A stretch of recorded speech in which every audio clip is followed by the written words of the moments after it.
Ponnani phishing ഹാർബറിൽ വിവിധ വികസന പദ്ധതികളുടെ നിർമ്മാണ പ്രവർത്തനങ്ങൾക്ക് തുടക്കമായി.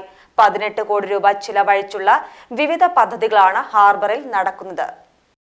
പ്രധാനമന്ത്രിയുടെ മത്സ്യസമ്പദ് യോജന പദ്ധതി പ്രകാരമാണ് വികസനം നടപ്പാക്കുന്നത്. വലനെയ്ത്തു കേന്ദ്രം, റോഡ് നിർമ്മാണം, വിശ്രമ കേന്ദ്രം, സൈക്കിൾ, സ്കൂട്ടർ ഷെഡ്, കടമുറിയും ക്യാന്റീനും ഉൾക്കൊള്ളുന്ന കെട്ടിടം തുടങ്ങി വിവിധ നിർമ്മാണ പദ്ധതികളാണ് തുടങ്ങിയിരിക്കുന്നത്.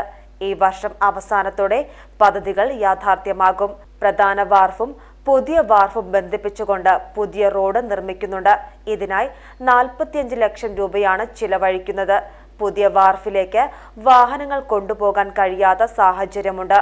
വലിയ വാഹനങ്ങളെല്ലാം പഴയ ലേല ഹാളിന് മുൻപിലാണ് നിർത്തിയിടുന്നത്. ഈ ഭാഗത്തേക്ക് തലച്ചുമടായി മത്സ്യം കൊണ്ടുവന്നാണ് വാഹനങ്ങളിൽ കയറ്റുന്നത്. പുതിയ റോഡും ഒപ്പം പാർക്കിംഗ് സൗകര്യവും യാഥാർത്ഥ്യമായാൽ ഹാർബറിലെ മത്സ്യത്തൊഴിലാളികൾക്ക് കൂടുതൽ സൗകര്യമാകും. മത്സ്യത്തൊഴിലാളികൾക്ക് വല നെയ്യുന്നതിനും അറ്റകുറ്റപ്പണികൾ നടത്തുന്നതിനും നിലവിൽ ഒരു ഷെഡ് മാത്രമാണുള്ളത്. പുതിയ ഷെഡ് ഹാർബർ പ്രദേശത്ത് തന്നെ നിർമ്മാണം തുടങ്ങിക്കഴിഞ്ഞു.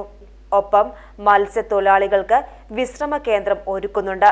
6.38 കോടി രൂപ ചിലവഴിച്ച് ഹാർബർ പ്രദേശം ആഴം കൂട്ടുന്നതിനുള്ള ടെൻഡർ നടപടികളും പൂർത്തിയാക്കി കഴിഞ്ഞു. ആഴം കൂട്ടൽ നടപടികളും ഉടൻ തുടങ്ങും. പുഴയിൽ 3.5 മീറ്റർ വരെ ആഴം ഉറപ്പാക്കാനാണ് പദ്ധതി.